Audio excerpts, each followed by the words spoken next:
Siamo con l'architetto Cipriano Bortolato, referente della linea cantieri dello SPISAL della ULSS 3 Serenissima, nonché coordinatore del gruppo tematico regionale edilizia.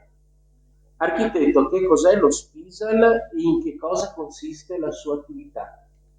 Lo SPISAL è l'organo di vigilanza in materia di salute e sicurezza sul lavoro, come individuato dal decreto legislativo 81 del 2008. Il mio ruolo è un ruolo di coordinamento della linea vigilanza in edilizia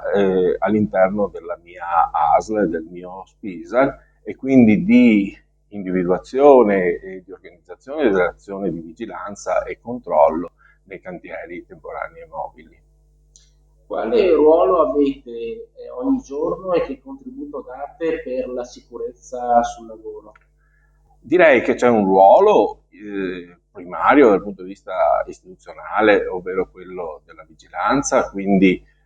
quotidianamente il personale dello SPISAL esce e oltre a vigilare le varie attività produttive fa un'azione di controllo anche nei cantieri edili.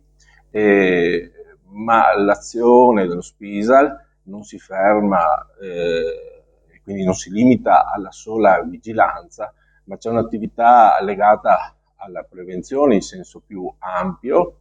che consiste in iniziative di vario genere, volte a sensibilizzare la popolazione, le imprese, i lavoratori, i professionisti che si occupano di salute e sicurezza nei cantieri, e con attività di vario genere, tra queste i piani mirati di prevenzione, ed esiste un piano mirato di prevenzione in edilizia, all'organizzazione di iniziative seminariali, convenistiche, ma anche attività presso le scuole e via dicendo.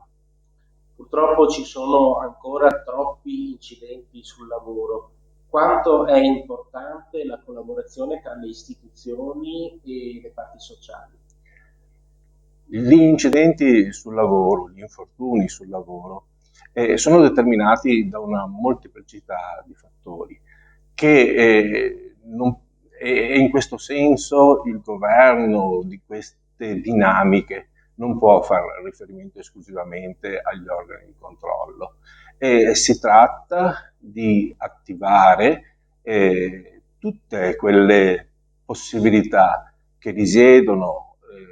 nell'azione delle, delle associazioni, dei datori di lavoro,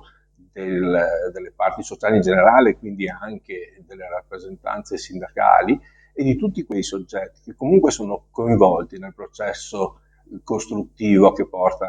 alla realizzazione di un'opera, e quindi anche il mondo delle libere professioni, e quindi bisogna trovare stimoli affinché ognuno faccia la propria parte in materia di salute e sicurezza sul lavoro. Ora vorrei a questo proposito fare un'osservazione, perché a volte ci limitiamo a formulare dei semplici slogan, più formazione, più vigilanza, ma non ci basta. Ci deve essere un lavoro comune, collettivo, coordinato, mirato mirato quindi a trovare soluzioni e a mettere in campo tutte quelle misure che già il legislatore europeo, dalla direttiva cantieri, quindi stiamo parlando del 1992, aveva previsto e che purtroppo faticano ancora a trovare attuazione completa. Spisal da tempo lavora con gli enti bilaterali dell'ANCE e con il centro edili che dalla settimana scorsa è diventato Formedil Venezia. Una collaborazione strategica da rafforzare? Le iniziative messe in atto con gli enti bilaterali, con il sistema paritetico dell'edilizia sono fondamentali, perché sono il momento di convergenza di soggetti diversi sul fine comune della tutela e della salute dei lavoratori. Quindi in questo ambito le azioni progettuali sono molteplici, dalla sensibilizzazione degli studenti e spesso qui al centro Edili Venezia sono state fatte iniziative sul far sperimentare agli studenti le modalità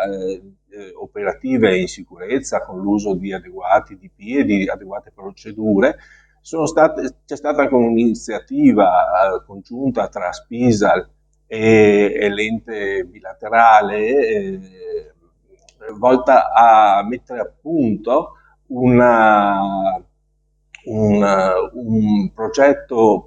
incentrato sulla realtà virtuale, quindi permettendo agli operatori attraverso dei visori di entrare in uno spazio virtuale simulato e di sperimentare procedure di sicurezza inerenti alla caduta dall'alto, il lavoro in presenza di amianto, il lavoro in spazi confinati. E questo progetto è stato chiamato Rischio Zero proprio perché permette di sperimentare situazioni di rischio